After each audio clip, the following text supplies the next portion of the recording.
Iya, aku tahu. Dia dalam bentuk kayak fisik, pelecehan dalam kayak media sosial, ngomong yang dengan yang kata-kata yang tidak enak.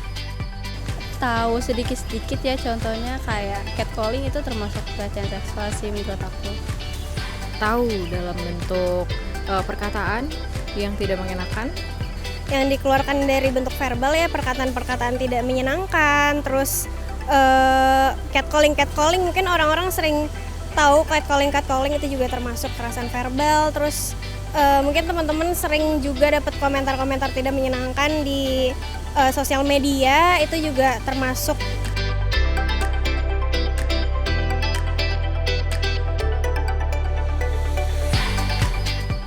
Iya, ada. Setauku ada ya, cuma untuk detailnya aku belum tahu sih gimana. Tahu, tentu tahu. Tapi hanya tahu sedikit dari itu. Aku sendiri tahu sih, tapi untuk undang-undangnya berapa spesifiknya memang nggak hafal.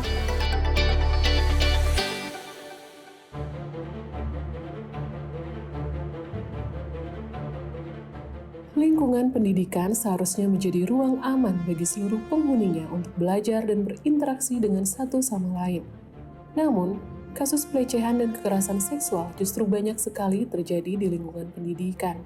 Setelah muncul kasus pelecehan seksual yang dilakukan oleh sejumlah mahasiswa FHUI, publik kembali diresahkan dengan kasus kekerasan seksual di pondok pesantren di Pati dan Ciawi. Rentetan kasus kekerasan seksual yang terus terjadi di lingkungan pendidikan pun membuat Wakil Ketua DPR RI Cucun Ahmad Syamsurijal menyatakan Indonesia tengah menghadapi kondisi darurat kekerasan seksual di lingkungan pendidikan. Apakah penyebabnya? Karena relasi kuasa. Jadi memang secara teoritik, dari studi empirik juga, yang namanya kekerasan seksual dia akan tumbuh subur dan enablernya yang membuat jadi ada gitu kekerasan seksual adalah relasi kuasa itu.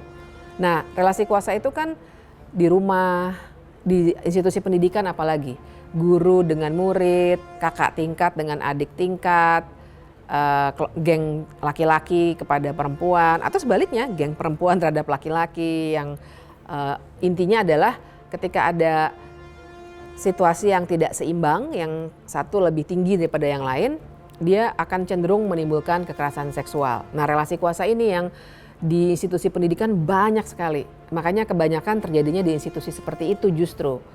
Karena mereka berkumpul ya kan, ada crowd-nya, ada relasi-relasi yang sifatnya hierarkis, yang satu lebih tinggi dari yang lain. Nah, itu sangat-sangat rentan untuk timbulnya kekerasan seksual.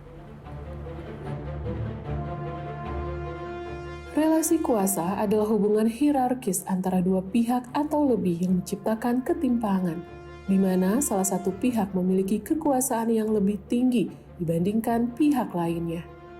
Dalam kasus kekerasan seksual, ketimpangan kekuasaan tak hanya membuat korban rentan dimanipulasi pelaku, tetapi kemudian juga sulit melapor, karena takut tidak dipercaya atau tidak akan mendapatkan dukungan dari lingkungan sekitarnya karena melawan pihak yang statusnya lebih tinggi dari dirinya.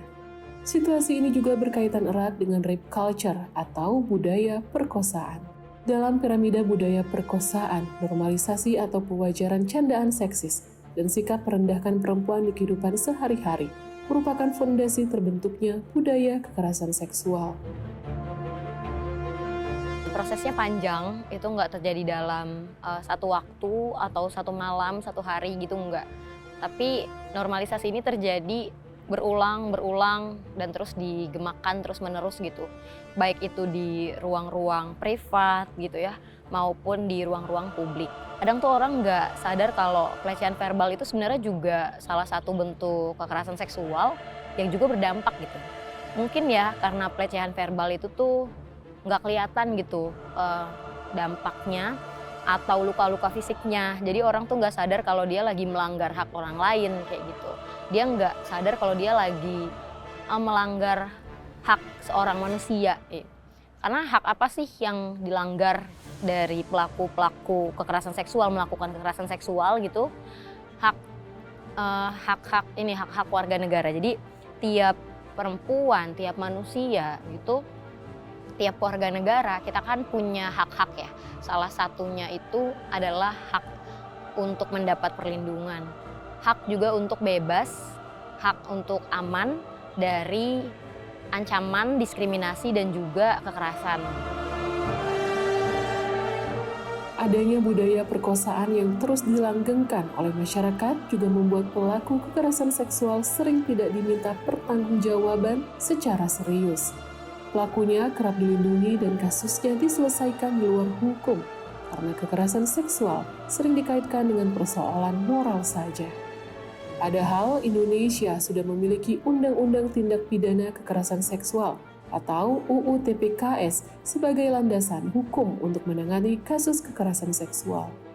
UU TPKS diinisiasi oleh Komnas Perempuan pada 2012 karena melihat kasus kekerasan seksual di Indonesia sangat tinggi, sementara perlindungan hukum terhadap korban masih terbatas. Perjuangan ini memakan waktu 10 tahun.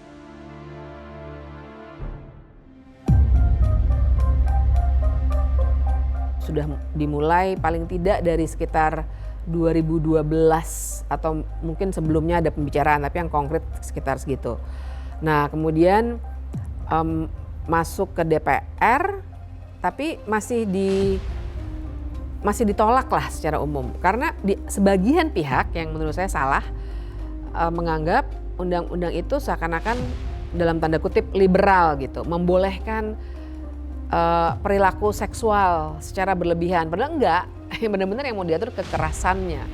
Nah waktu kemudian ganti pemerintahan berkali-kali, kemudian memang ada opportunity waktu pemerintahan Jokowi yang pertama, ada beberapa orang di sekitar di dalam pemerintahan itu yang paham situasinya, sehingga waktu itu banyak sekali aktivis dan Komnas Perempuan masuk melalui pemerintah. Nah, jadi dirumuskan bersama-sama, termasuk diubah judulnya. Tadinya bukan tindak pidana kekerasan seksual, tapi pemberantasan kekerasan seksual atau sesuatu kayak gitulah. Kemudian singkat kata berhasil dibahas di DPR, dan waktu di DPR itu walaupun waktunya singkat, tapi karena prosesnya lama sekali. Dan partisipasi masyarakat waktu itu, meskipun waktu itu masih COVID tuh. Saya ingat sekali momentumnya kan 2022 bulan Mei itu undangkannya. Selesainya sekitar bulan nggak lama, tentu saja nggak lama sebelum Mei gitu ya, pasti paling tidak sebulan sebelumnya. Jadi keterlibatan kita semua nih, partisipasi masyarakat besar sekali karena udah lama, karena memang aspirasinya dari warga. Dan akhirnya jadi deh undang-undang itu. Walaupun saya harus kasih catatan, dalam sistem hukum kita itu undang-undang saja tidak akan langsung membuat semuanya berhasil. Pasti butuh peraturan pelaksana, butuh kesiapan aparatnya. Nah itu semua masih berjalan terus sampai sekarang. Penanganan dan pencegahan kekerasan seksual memang tidak bisa hanya mengandalkan undang-undang. Masyarakat perlu diberi edukasi tentang pencegahan kekerasan seksual dan berhenti menormalisasi sikap dan candaan yang merendahkan perempuan maupun kelompok rentan lainnya untuk mencegah eskalasi menjadi kekerasan yang lebih fatal. Tapi menurutku paling penting dan mendasar adalah benerin pendidikan kita sih. Pendidikan seksual gitu. Jadi kita mesti merubah cara pandang kita. Mendengar kata seksual itu bukan sesuatu yang porno gitu.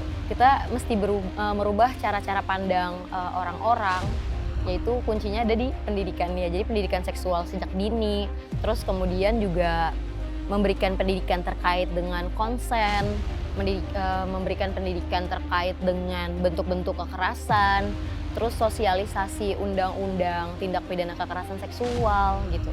Hal-hal seperti itu. Terus dimanapun penyelenggara pendidikan itu penting sekali untuk memasukkan nilai-nilai yang berpihak pada korban gitu, atau isu-isu yang berkaitan dengan pencegahan kekerasan terhadap perempuan. Menurutku begitu. Jadi selain dengan pendidikan juga, selain dengan pendidikan, membuat peraturannya juga, memastikan bahwa di tempat-tempat kayak institusi pendidikan atau institusi apapun atau perusahaan itu punya perlindungan terhadap korban-korban kekerasan seksual.